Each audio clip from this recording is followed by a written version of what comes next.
నమస్తే. మనం ఇప్పుడు భారతదేశంలో ఉన్నాం. అవును, అదేంటి భారతదేశంలో ఉన్నామని ఎందుకు అనుకుంటున్నామంటే, భారతదేశంలో ఏదైనా పండగ జరిగిందంటే ఏ జెండాలు ఎగరేస్తాం? భారతదేశ జెండాలు ఎగరేస్తాం. లేదంటే ఆ పండగలకు సంబంధించినటువంటి ఆచారాలకు సంబంధించినటువంటి జెండాలు ఎగరేస్తాం. భారతదేశంలో ఏ ఇతర రాజ్యాలకు సంబంధించి లేదంటే ఏ ఇతర దేశాలకు సంబంధించినటువంటి జెండాలు ఎగరవేయాలన్నా దానికి సంబంధించినటువంటి నిబంధన ఉంటుంది.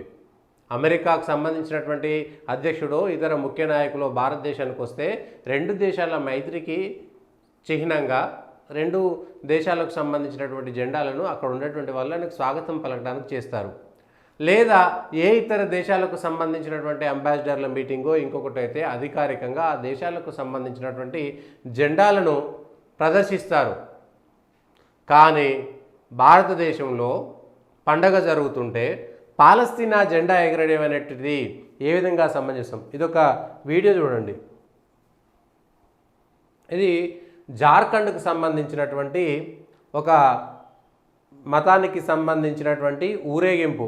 సరే, ఇందులో కత్తులు కటార్లు మారణాయుధాలు ఉన్నాయనేటువంటిది ఒక అంశము. పైన ఉన్నటువంటి జెండా చూడండి. ఎగురుతున్న ఈ జెండా ఎగురుతున్నటువంటి జెండా ఈ జెండా పాలస్తీనాకు సంబంధించినటువంటి జెండా. భారతదేశంలో పండగ జరుగుతుంటే పాలస్తీనా జెండాకి ఏం సంబంధం? పోనీ వాళ్ళ మతాచారాలకు సంబంధించినటువంటి జెండానా ఇది? వాళ్ళ మతాచారాలకు సంబంధించినటువంటి జెండానా? అది కూడా కాదు కదా. ఈ జెండా ఆ మతాచారానికి సంబంధించింది కాదు. వేరే దేశం, ఈ దేశం రెండు దేశాల మధ్య ఏదైనా జరిగితే ఆ రెండు దేశాల స్థాయిలో జరగాలి. కానీ ఈ పోరంబోకులకి ఏం సంబంధం? ఎస్, పాలస్తీనా జెండా ఎగరడానికి నీకెక్కడిది హక్కు? ఏం బాధ్యత? అయితే ఈ దేశంలో హక్కులతో పాటు బాధ్యతలు కూడా ఉన్నాయనేటువంటి విషయం మర్చిపోతున్నారా? అసలు మన భారతదేశం కూడా సేఫ్గా ఉందా లేదా? పాలస్తీనాతో నీకేం సంబంధం? పాలస్తీనాతో ఎట్లుండాలనేటువంటిది భారతదేశం సంబంధించినటువంటి ప్రభుత్వాల స్థాయిలో చూసుకుంటుంది. నువ్వు ఒక మతానికి సంబంధించినటువంటి ఊరేగింపులో వేరే దేశానికి సంబంధించినటువంటి జెండా, భారతదేశంలో ఏం జరుగుతున్నది? ఈ దేశానికి సంబంధించినటువంటి జెండా ఎగరే, అక్కడ 3 రంగుల జెండా ఎగరేసుకుంటూ భారతదేశ త్రివర్ణ పతాకాన్ని ఎగరేసుకుంటూ నీ పండగ చేసుకో. నేను పండగను ప్రేమిస్తున్నా, ఈ దేశాన్ని ప్రేమిస్తున్నా అని చెప్పాలి. కానీ నీ పండగలో నువ్వు ఈ దేశాన్ని ప్రేమించట్లేదు అనేటువంటి విషయాన్ని స్పష్టంగా చెప్తున్నావు. పాలస్తీనాను ప్రేమిస్తే, పాలస్తీనా జెండాను ఎగరేస్తే ఈ దేశాన్ని ప్రేమించలేదంటే ప్రేమించట్లేనట్టే లెక్క. నీకేం సంబంధం? విదేశీ విధానాలను చెప్పగలిగేంత పెద్ద గొప్ప వాళ్ళ? అయితే భారతదేశ పౌరులకు విదేశాలతో ఎట్లా ఉండాలో చెప్పేటువంటి అర్హత, హక్కు లేదంటే దానికి అంతటికీ ఈ వ్యవస్థ అనేటువంటిది ఒకటి ఏర్పాటు చేసుకున్నాం. నీకు కావాలంటే, పాలస్తీనాకు మద్దతు కావాలంటే, భారత ప్రభుత్వం మీద ఒత్తిడి తేవాలంటే వివిధ మార్గాలు ఉన్నాయి. కానీ ఈ ప్రదర్శన ఏ విధంగా సమంజసము? భారతదేశ సార్వభౌమాధికారాన్ని మీరు ప్రశ్నిస్తున్నట్టుగా లేదా? ఈ భారతదేశ ప్రజాస్వామ్యాన్ని, ఈ భారతదేశ రాజ్యాంగాన్ని ప్రశ్నిస్తున్నట్టుగా లేదా? వ్యతిరేకిస్తున్నట్టుగా లేదా? ఇది వాళ్ళను తిట్టడం కోసం కాదు.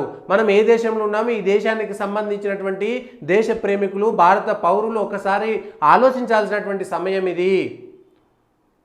భారతదేశం పాకిస్తాన్ 2 క్రికెట్ మ్యాచ్లు అయితే భారతదేశం మీద పాకిస్తాన్ గెలిస్తే ఇదే హైదరాబాద్ నడిగడ్డ మీద పాకిస్తాన్ జెండాలు ఎగిరేసినటువంటి చరిత్రను మనం చూసాం. అంటే ఈ దేశంలో ఉండి నువ్వు పాకిస్తాన్ జెండా ఎట్లా ఎగరేస్తావు? అయితే క్రీడా స్ఫూర్తి అంటే పాకిస్తాన్ గెలిచినా, భారత్ గెలిచినా, అవును భయ్ వాళ్ళు బాగా ఆడారు కాబట్టి గెలిచినని చెప్పుకోవచ్చు. కానీ వీధుల్లో పాకిస్తాన్ జెండా, అది కూడా మన దేశ శత్రువు అనుకునేటువంటి వాళ్ళ జెండాలు ఎట్లా ఎగరేస్తాం మనం? ఇది కూడా అంతే. పాలస్తీనా అనేటువంటి దానికి మన దేశానికి సంబంధించినటువంటి దౌత్య సంబంధాలు అనేకం మారుతుంటాయి.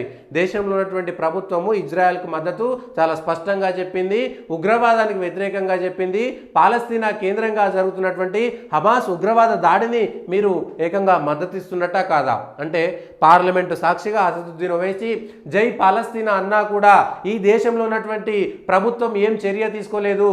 ఈ దేశంలో ఉన్నటువంటి ప్రభుత్వానికి దమ్ము ధైర్యం లేదు కాబట్టి ఈ దేశంలో ఉన్నటువంటి ఎన్నికల కమిషన్కు, ఈ దేశంలో ఉన్నటువంటి సుప్రీంకోర్టుకు ఈ దేశ సార్వభౌమాధికారాన్ని ప్రశ్నిస్తున్నా కూడా వాళ్ళను మాట్లాడేటువంటి కేజ్రీవాల్కు బెయిల్ ఇచ్చేటువంటి అంశం పైన దృష్టి పెట్టి కేజ్రీవాల్కు ఎప్పుడు ఎంత తొందరగా బెయిల్ ఇద్దామని చెప్తున్నటువంటి బెయిల్ ఇవ్వాలని ఆవేదన పడుతున్నటువంటి ఆవేశపడుతున్నటువంటి సుప్రీంకోర్టు న్యాయమూర్తులారా మీకు కళ్ళున్నాయా? నిజంగా న్యాయానికి కళ్ళు లేవని చెప్పదలుచుకుంటే ఈ దేశం మీద దాడి చేస్తున్నటువంటి వ్యవస్థగా దీన్ని, ఈ దేశంలో పాలస్తీనా జెండా ఎగరేస్తే మనం వాళ్ళను ప్రశ్నించాలనా వద్దా, వాళ్ళకి ఈ దేశానికి సంబంధం ఉందా లేదా అనేటువంటి అంశం పైన అసదుద్దీన్ ఓవైసీ ఎంపీ పదవిని వెంటనే రద్దు చేయకపోవడం వల్లనే కదా వీళ్ళందరికీ కూడా ఒక్కసారిగా కొమ్ములు వచ్చినాయి, వీళ్ళందరూ కూడా రెచ్చిపోయేటువంటి ప్రయత్నం చేస్తున్నారు. అయితే పాలస్తీనాకు మద్దతు పలకొద్దా? ఎట్లా పలకాలి మద్దతు? పాలస్తీనా ముందుగా ఇజ్రాయెల్ పైన దాడి చేసిన రోజు ఏం చేసిర్రు? ఇవన్నీ ప్రశ్నలు వస్తున్నాయి. మీరేమంతా శాంతి కాముకులని చెప్పుకునేటువంటి వాళ్ళు హమాస్ తీవ్రవాదులు చేసినటువంటి దాడిని, ఈ ప్రపంచంలో జరుగుతున్నటువంటి తీవ్రవాద వ్యవస్థలతోటి జరుగుతున్నటువంటి దాడిని ఏనాడైనా ఖండించినటువంటి పాపాన పోనటువంటి కుసంస్కారులు ఈరోజు ఇవన్నీ మాట్లాడుతున్నారు. భారతదేశంలో ఉండి భారతదేశానికి సంబంధించిన తిండి తింటూ భారతదేశం యొక్క విధానాలను వ్యతిరేకించేటువంటి వాళ్ళారా? పోనీ పాలస్తీనాకు అన్యాయం జరిగిందంటే పాలస్తీనాకు సంబంధించినటువంటి హమాస్ ఉగ్రవాదులే కదా అక్కడ ఇజ్రాయెల్ మీద అమాయక పౌరుల మీద దాడులు చెప్పి వందలాది మందిని పొట్టన పెట్టుకున్నటువంటిది. ఈ దేశంలో ఏం జరుగుతున్నది?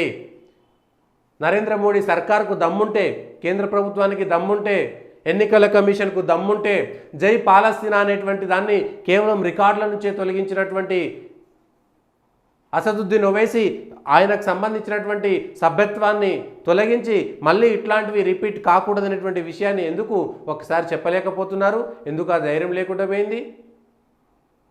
ఇది మళ్ళీ 10 ఏళ్ల పాటు 15 ఏళ్ల పాటు సుప్రీంకోర్టులో చేస్తే అర్ధరాత్రులు ఎవడో పనికిరాని వెధవల కోసం అర్ధరాత్రులు సుప్రీంకోర్టులో తలుపులు తెరుస్తారే, అట్లాంటిది రాజ్యాంగ ప్రకారం ప్రమాణం చేసినటువంటి ఒక వ్యక్తిని మీరు ఏమీ చేయకపోవడం వల్లే ఇట్లాంటి లుచ్చాలందరికీ కూడా మీరు అవకాశం ఇచ్చినట్టు అవుతుంది. సుప్రీంకోర్టు న్యాయమూర్తులారా, దయచేసి కళ్ళుంటే చెవులుంటే న్యాయం ఉంటే ధర్మం ఉంటే ఈ ప్రభుత్వానికి, ఎన్నికల కమిషను, కేంద్ర ప్రభుత్వానికి ఏమైనా దమ్ము ధైర్యం ఉంటే వెంటనే దీనిపైన చర్యలు తీసుకోకపోతే ఈ దేశం సర్వనాశనం కావడం.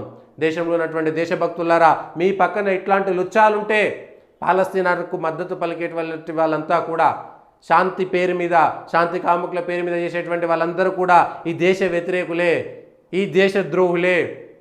ఇట్లాంటి వాళ్ళను మనం ఒక కంట కనిపెట్టకపోతే రేపొద్దున మనము మన పక్కన ఒక ఉగ్రవాదిని పెట్టుకున్నట్టుగా మనం ఆలోచన చేయాల్సిందే.